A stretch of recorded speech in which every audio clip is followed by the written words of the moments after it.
오늘은 저랑 이태호 대표님 말고 더 두 분을 또 모셨는데요. 박민희 변호사님입니다. 최근까지 검찰에 계시다가 저희 펌에 합류를 하셨고요. 검찰의 시각에 대해서 좀 설명을 자세히 해주실 거고, 양광석 수석 전문위원님이신데요. 경찰에 장기간 동안 몸담고 계시면서 수사를 또 오래 하셨기 때문에 무조건 또 해석에 많은 도움을 주실 걸로 생각을 합니다. 일단은 사건 개요를 좀 설명드리자면, 최근에 탐사보도 프로그램에서 좀 몇 차례 다뤄졌던 사건이에요. 네. 오늘 다룰 사건이요. 중학교 동창으로 오랫동안 알고 지냈던 두 사람이 성인이 돼서 연인이 되고 지난해 혼인신고까지 했다고 해요. 근데 올해 초에 결혼식을 준비하던 중에 아내가 싸늘한 시신으로 발견이 됐었던 사례고, 남편이 장례식장에서 굉장히 충격적인 이야기를 그때서야 듣게 된 거죠. 네. 과거에 아내가 고등학교 시절 친구였던 두 남성에게 성폭행을 당하고 이후 고소하고 수사가 진행되고 이런 과정이 있었음에도 불구하고 지속적인 뭐 협박이나 금전 요구까지도 받아왔었다. 네네. 이런 사실관계인데요. 결국에는 피해자는 이런 얘기를 가족, 특히 이제 남편한테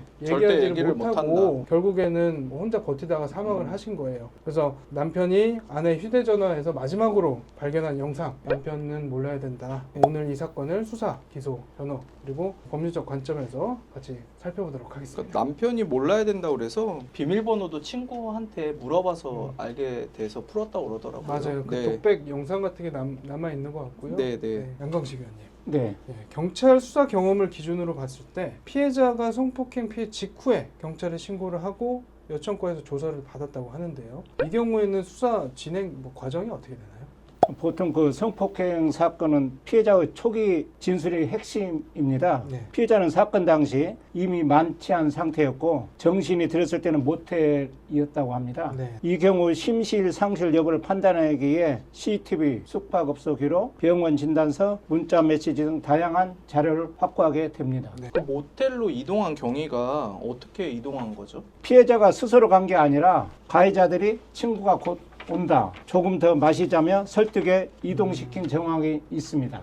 이런 희망성 발언은 수사에서 매우 중요한 포인트가 되고 있습니다. 경찰이 그러면 결국 어떤 혐의를 적용을 했을까요? 성폭행 피해 신고를 접수한 만큼 강간 혐의를 전제로 수사하고 검찰에 송치했을 가능성이 매우 높다고 생각합니다. 결국 검찰은 불기소 처분을 내렸습니다만, 검사 출신이신 박민희 변호사님께서는 검사로서 뭐 기소하는 그 판단을 토대로 할 때 이 사건은 어떻게 판단했을 거라고 생각하시나요? 검찰은 아마 수사 기록을 검토한 결과 본건 성관계가 동의 없는 성관계로 보이지만 폭행 협박으로 인한 성관계로는 보기 어렵다, 이런 취지로 아마 증거 불충분, 혐의 없음 처분을 한 것으로 보입니다. 아, 지금 현재 검찰 말씀하시는 거죠? 네, 맞습니다. 예. 아마 이제 현행법상 강간죄는 단순히 상대방의 동의가 없다라는 사정만으로는 성립하는 것이 아니라 폭행이나 협박을 통해서 피해자의 한거 불능 상태까지 저희가 입증을 해야 되기 때문에 이러한 요건이 성립되지 않았다라는 점에 주안점을 둬서 검찰은 무혐의 판단을 하지 않았나, 이렇게 생각하고 있습니다. 뭐 사실 내용을 보면 나이대가 되게 젊고 어쨌든 남자 2명이 모텔에 여자 1명이고 현실적으로 여성이 증거를 직접 체증을 한다든지 또 만취 상태면 저항하기도 어려운 상태인데 폭행 협박의 직접적인 증거를 남기는 게 뭐 거의 사실상 불가능한데, 이런 경우에는 사실 중간간 뭐 이런 식의 법리 적용도 가능하잖아요.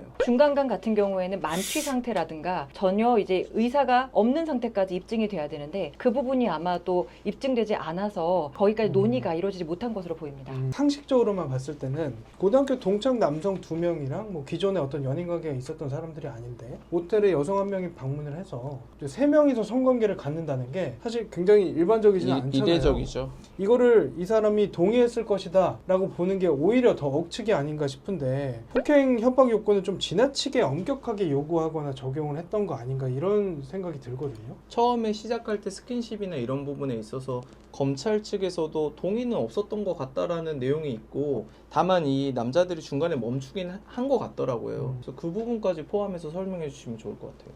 네, 제가 생각해도 되게 이례적인 상황이고, 사실 이 정도 사안이라면은 법적 판단을 한번 판사님 앞에서 받아봄직하지 않았을까라는 생각이 듭니다. 그래서 법적 요건 해석을 너무 엄격하게 적용한 결과 현실 간의 그런 괴리가 좀 보이는 사건이 아닌가, 이렇게 생각하고 있습니다. 네, 박민 변호사님, 저는 이 사건 여자가 술 많이 취해가지고 알딸딸한 정신에 막 갑자기 남자들이 이렇게 덮치듯이 하면 사실 이게 중간간이잖아요. 그러니까 만취 상태만 꼭 중간간이 아니라 심신상실이라는 게 결국 한거불능의 상태를 이용하는 거잖아요. 그럼 이 정도면 인정을 해줘야 될 것 같거든요, 검찰에서도. 근데 왜 이거를 인정을 안 해줬는지 도저히 이해가 안 가요. 사실 이제 구체적인 사안은 저희가 다 기록을 면밀하게 검토해봐야지 알 수 네. 있는 부분이긴 한데 피해자가 상대방 남성들에게 중간에 명확하게 거절의 의사를 표현했다라는 점하고 이 관계가 끝나고 나서 모텔에 나왔을 때도 본인의 발로 이제 혼자 나왔다. 혼자 네. 이제 잘 걸어 나왔다라는 점 때문에 아마 만취 상태에 이르지 않았을 것이다.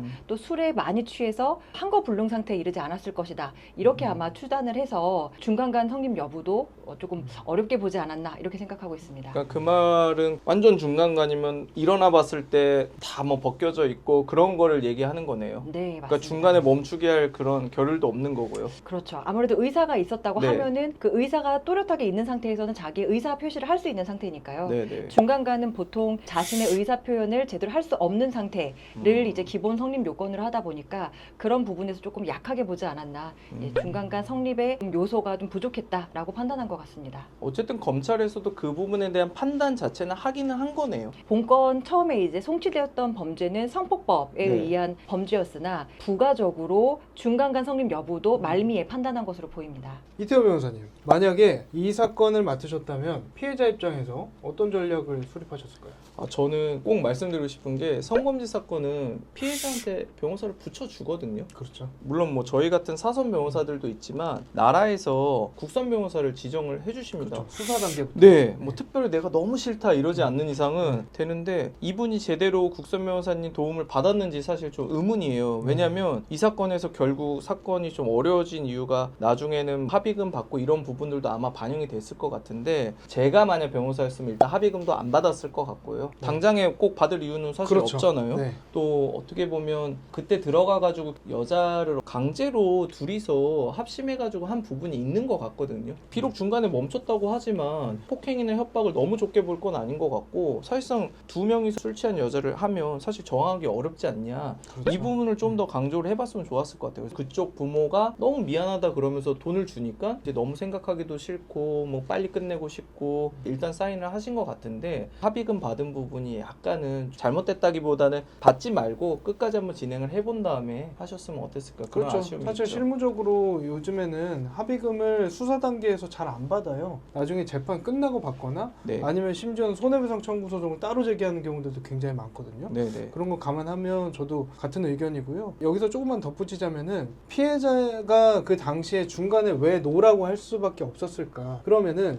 그 상황이 원치 않는 성관계 상황이 있었든가 아니면 처음에는 정신이 없다가 나중에 성관계 과정에서 정신을 차리는 그런 상황이 발생한 건 아니었는가 이런 부분을 조금 더 디테일하게 준비를 해서 들어갔으면 어땠을까 이런 생각이 들어요. 이 사건이 아직 끝나지 않았습니다. 그리고 가해자 입장에서는 자신이 무혐의 처분을 받았다면서 피해자를 무고로 고소할 수 있다 이렇게 얘기했는데 문자나 영상, 송금 내역 이런 지금 다양한 정황들이 확보되어 있는 상태에서는